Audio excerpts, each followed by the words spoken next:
Hey guys, so today we're going to talk about brushes. I'm going to give nerdy one-on-one on brushes. Different brands, different price points, what they're for. I know if you're a makeup artist and you're starting out, it's a little overwhelming. You don't know what brushes to buy. You don't know which brand to go for. Everything's expensive. You're overwhelmed. Or if you're just a person who really wants to step up their makeup game and get some brushes, but you're still overwhelmed. You don't know what to do. They are the tools of the trade and they can get really confusing. So hopefully this will be helpful. The biggest and most important point I want to make is that it doesn't really matter what the brush's intended purpose is. You can use any brush for anything. In fact, I feel like kind of the hallmark of a good makeup artist is you can pick up really any brush and any product and kind of make it work.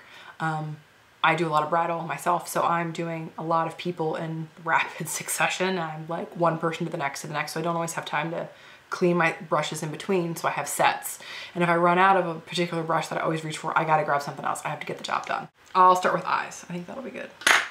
The most versatile brush, I think, and this is one that I reach for a lot of the time. I'll start with MAC. I'm also gonna break it down in price point, high, middle, and low price. I'm gonna throw the brand names out there. I'm also gonna link them in the description box so you can do some research on your own. MAC's sort of the standard. I feel like everybody knows MAC, who knows makeup. So I'll try to, always anchor it with MAC, who I believe, I would call that a prestige brand. MAC brushes aren't cheap. So I'm gonna call that kind of high end. This is a MAC 224. This is a very fluffy, loosely packed, really soft brush, MAC 224. This is great for, obviously eyeshadow. This I think is, in my opinion, intended for an eye brush. It's also really soft. If you have under eye concealer and you want to set it with some powder, pick up your loose powder or setting powder, whatever, and just get your under eye area. This is great for that. It's nice and soft. It's great for clients. If you're a professional, it's great for yourself. Anytime I put eyeshadow primer down, which I always do, if you don't, you're breaking, like, I don't know, my heart. You're not breaking a rule, you're breaking my heart. Over top of my eyeshadow primer, I put just a quick coat, a quick layer of like a neutral nude shade eyeshadow. So I just pick this up and quickly get it done. It's a big brush, so it gets the job done quickly. But it doesn't pick up a lot of product. So again, the looser the brush, the softer, the fluffier it is, the less product it's picking up, the less product it's putting down. So it's gonna give you a nice, natural wash of color. It's also great for blending. If you find that your eyeshadow looks a little harsh or there's a line in some place, just grab a clean one of these and quickly just blend it out and it should move the shadow nicely. So that's a MAC 224. This is expensive. This is a Chanel 12. They're fancy, so they have little numbers. You can see the same idea. They're fluffy, they're loosely packed. They kind of do the same job. Then comes Morphe, M-O-R-P-H-E, Morphe. Potato. This is an MB23. It's the same thing. So you kind of see, and the Morphe is the low end. Okay. I guarantee you I can use one brush on one eye, another brush on the other, and you won't be able to tell which one I use. So again, it's purely preference. The Chanel and the MAC are natural and this is synthetic. You can kind of tell by the way it's sort of discolored at the tip, but it doesn't matter. I'm telling you, it works just as well. So high end, low end, and then middle of the road would be Sigma Cosmetics. Sigma is a great brand. They have what I would call matte quality brushes for a lot less money. So Sigma is awesome. Check them out for sure. Let's see, Sedona Lace, kind of a little lower than Sigma in terms of pricing. Here's a Sedona Lace, same brush. Very versatile. This is great for, like I said, you can put a contour in with it, you can put a highlighter in with it, under eye concealer, eyeshadow. These brushes are fantastic. If you find that you've got too much product somewhere, you can just take one of these and move it around. If your under eye concealer on yourself is cracking under your eyes, take a clean one and just start moving the product around. If it's not completely dry, we'll get rid of the crack. These are amazing. Get them. If you want to spend the money, do it. If not, Sigma Cosmetics or Morphe or Crown brush is another one that's less expensive. Getting into bristles that are a little tighter packed, that are going to pick up more product and deposit a more concentrated flush of color are your MAC 217. It's a little tighter. It's still fluffy, but it's still tighter packed than the 228. So this I like. For blending, this is good for the outer V area. Again, this is a natural bristle. Try not to use this on cream. These are really difficult to clean up, I feel like, with cream. So I'm just saying. A good dupe for this or a lower end price point wise is going to be the Real Techniques. This is a base shadow brush. Real Techniques brushes, I'm going to tell you, are fantastic for people who are beginning. They're all synthetic. Most of them are duo fiber. They clean up really well. They clean up super easy. They're easy to use. They're not awfully expensive. You can get it at realtechniques.com. You can go to Target and get them. They're also available in Ulta. Real Techniques are fantastic. If anyone's just starting in the makeup kind of end of things and you want to buy it for yourself, get these. And I have these in my pro kit. These are awesome because if I need a quick under eye concealer, because they clean up well, that's what I grab. Again, getting more densely packed. This is a 239. God, I should know that. That is just a sin that I don't know that. 239. It's very short. The bristles are really tightly packed. It's going to pick up a lot of color. So you want to take kind of the side of the brush, pick up some eyeshadow, and really pack it onto your eyelid area. A lot of precision work. You can use the flat edge to sort of blend out any eyeshadow or liner that you feel like is too perfect and you want it to look a little diffused. These are great for blending and packing on a lot of color. Again, these are natural bristle. I would try to stay away from creams. Try to stick with powder on these guys because it's really nasty trying to clean them up. So you have loosely packed, medium packed, tightly packed. Moving on to super tightly packed. This is two, obviously this is two brushes. I'm a genius. This one is a small tapered blending brush by Sigma Cosmetics. It's an E45. You can see that it has a little pointed tip. It's going to give you the most precise line and the most concentrated wash of color. So if you want to really accentuate your crease, do almost a cut crease, you can take the pointed tip and dip it into your product. Like, I should probably pick up product, but I feel like it's all about the brushes, and then I'll start talking about product, and then I'm gonna lose my mind. Use the tip of the brush to pick up product. The shorter bristles around the outside are going to actually do the blending for you. So if you've kind of laid a nice base crease with your big fluffy guy and it's a medium color, going with something a little bit darker on this, drop it a little bit lower, really accentuate your crease. You can do an outer V. Dark with this is really nice. Again, you can also blend liner with it. Killer. That was the Sigma E45. I said that. A less expensive version is the Morphe M322. Again, it's the same idea. I mean, they are going to vary a little bit in size and density, but really and truly at the end of the day, if you start playing with these, you're going to get the hang of it. So there you go. Do I have a pencil brush? Yes, well, not the smallest, but in terms of not blendability. I'm trying to hold it so you can see it. My hair is a good contrast for this because of white bristles. This is a pencil brush. This is Sigma E30. These are really good for, I mean, use it like a pencil. You dip it in shadow, make a liner out of it. Precision work in your crease. If you want to highlight under the brow bone, get a really light shimmery color and just sort of use it. Again, you have a big space you need to cover product with, get a big brush. You have a small space you need to cover product with, get a small brush. Pretty simple stuff. Not outrageously difficult to get unless you're me and you can't talk.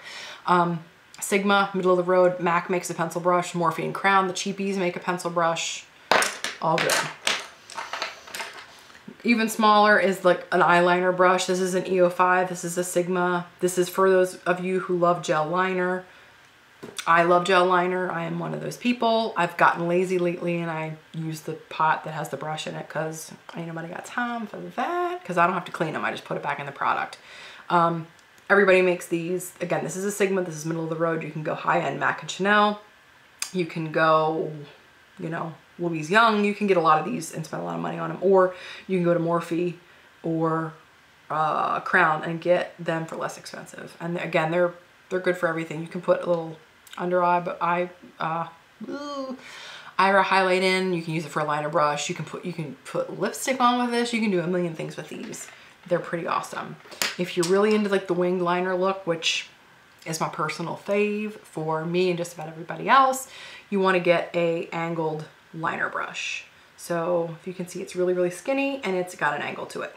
This is a Sedona Lace. Sedona Lace middle of the road is an EB23. I like angle because you can use it with a gel liner and you can use the angle to actually put your wing in because it's slanted, it's a wing. So you just put the wing in and then follow the liner up. You can also use this on the lower lash line to pack some shadow on as a liner. So it's a nice diffused, soft, and waterproof liner. So these are fantastic. You can also get this, you can dip this in your brow product and get your brows with it. So angle brushes are, you can also use it on lips. I've done that before too in a pinch. So these are amazing. These are good. Everybody makes an angle brush. They don't, I don't even know what to tell you. So that kind of covers eyes. So again, if you, I know it sounds really basic, but if you have a big area to cover, get a big loose brush. If you have a small area to cover, get a small dense brush. Pretty simple. Moving on to face. Same principle applies. A densely packed brush, like this guy. This is what I kind of consider a buffing brush. This is a Sedona Lace FB07. Sedona Lace is middle of the road. Everybody pretty much makes these. Real Techniques has, they do. A buffing brush, same idea. It's going to put a lot of product down. These brushes I like to use if I'm using a product that does not have a ton of coverage. If you're using something that's really heavy coverage, I like to use something that's a little bit looser, like one of these brushes. This is a MAC 197. Sorry, 187. You can get cheapies of these. Here's a Morphe one that's a little bit fatter, but the idea is the same. The Morphe is going to be cheaper. This is a Morphe 442, the MAC 187. You can get, like I said, expensive, cheap, whatever. They're going to pick up the product. These are going to put down very little product because the bristles are very loose at the end. So if you have a super heavy cover foundation like MAC's Pro Longwear or Makeup Forever's Matte Velvet Plus, something that's really super heavy coverage, use one of these. I would stay away from picking up one of these because you're going to be cake face brigade if you do one of these. So this is for MAC's Face and Body or a tinted moisturizer or Makeup Forever's Face and Body or something like that, something sheer. You don't want to put heavy duty on with this because it's going to pick up too much product. And for powder, there's a million powder brushes. This is just like a tulip brush. This is Sedona Lace. This is middle of the road, nice, soft, fluffy. You can set powder with it all over your face. You can use kind of the belly of it on its side, pick up some blush, go in with blush and sort of pat it, stamp it. I don't swish my blush. You'll see that in my tutorials. I pat, I stamp, I don't swish. Just because I feel like I'm really particular about where my pigment is placed. And if you go whipping it around, it's gonna end up all over the place. So no whipping.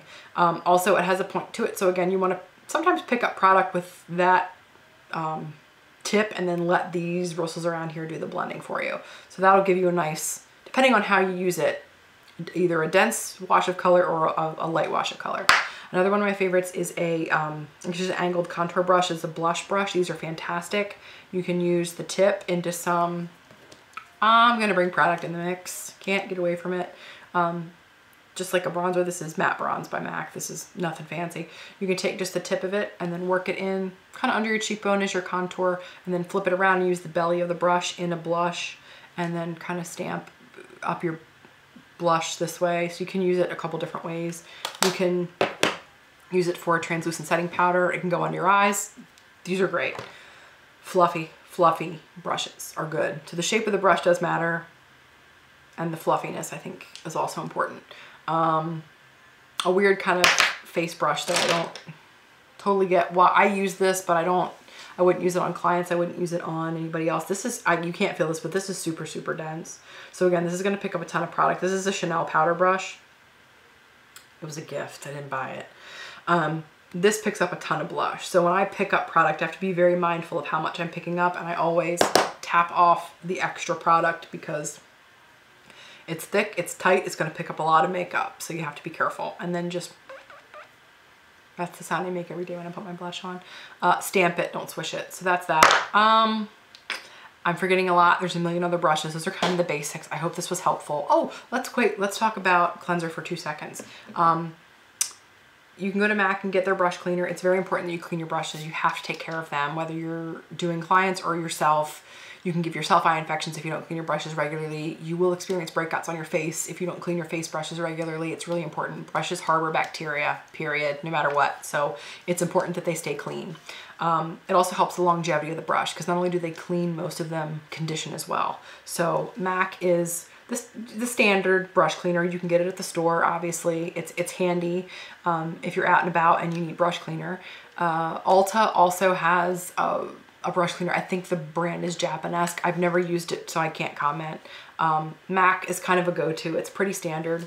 How that works, you would take your brush, you would spray it, or you can dip it into a little, you can pour this into a little bowl or a little cup and dip your brush into the cleanser and then take it out, grab a towel and just in circular motions, don't squash it because you'll kind of ruin the packing of the bristles, but just swirl it to get the dirt and the funk off. That will do it the trick. So either spray it or dunk it. That's a quick clean. That is not a deep cleanse. We'll talk about that in a second. Another quick cleaner that I really like, this is kind of my holy grail at the moment. This is the Cinema Secrets Pro Grade brush cleaner. It smells like vanilla. It dries incredibly fast. I can literally dunk a brush and swirl it off on a towel and in 2 seconds it's done. This crushes creams and concealers and emollient and ooey gooey paint pot products off of a brush in 5 seconds flat. It's not on the brush. It's barely on the towel. I don't know where it goes. It like vaporizes. This big guy you probably wouldn't need unless you're a pro, I would say, unless you want to buy it for like a whole year. This 32-ounce bottle was around 30 bucks, I want to say. Again, you can get a pro discount with Cinema Secrets. Look into it. I don't know. This is my new current favorite. It smells nice. It works fast. It's pretty amazing. In terms of like the deep clean, if you're going to be shampooing your brushes, which you should do regularly, the quick clean is not good for every day. You quick clean between your clients. You quick clean your brushes between looks. If you're doing something dark and smoky and you need to get that dark stuff off your brushes, a little spray cleanse is fine. If you want to do a deep clean, there's a couple things you can do. Soap and water, obviously. A lot of makeup artists use baby shampoo. I've used it. I don't know that I love it. I feel like it might dry my brushes out. I feel like they get kind of fluffy and they don't actually form back up. If y'all want to see a brush cleaning video, I can do that. We can make that happen. Just throw me a comment. My new favorite really for brushes, a shampoo. God, my nails look terrible. My nails are terrible and there's makeup everywhere. Story of my life. This is Philosophy's Purity. This is a one-step facial cleanser. I really like it on my face. It's nice. It's whatever. This is amazing for brushes. I feel like it's super conditioning. It's nice and soft. It suds up. It melts makeup off your face in 5 seconds. And I tried it on my brush just for fun because I get out a lot and I don't get out a lot. I stay home and clean brushes. I just made like a soapy solution. I dunked it, swirled it, you know, off on a towel and then rinsed it and they came clean super great. It smells nice, conditions and cleans quickly. Once I lay my brushes out to dry, I usually give them a spray down with 90%, 91%, the higher percent isopropyl alcohol. It's a habit I picked up. I don't know where it came from. I just like to do it when I shampoo my brushes. I believe that these cleansers, these quick sprays have alcohol in them, so I don't spray them if I clean my brushes with that. But if I do a shampoo, either a baby shampoo or something like this, I will wash my brushes with that. So anyway, guys, that was kind of the brush quick and dirty. Mostly dirty because my brushes were. If you have any questions, comment, like, share, follow, subscribe, do all of the things that you need to do. If there are any tutorials you want to see, I'm actually going to be doing more. I just thought that brushes was a good way to start. I promise the videos will be more concise, less rambly. They're going to get better. You know, practice makes better. I won't say perfect. Anyway, so thank you guys for watching. I appreciate it. Appreciate the support. I'm sorry for my terrible manicure. Again, you know, progress, not perfection. What can I say? All right, guys, take care. We'll see you soon. See you next time. Bye.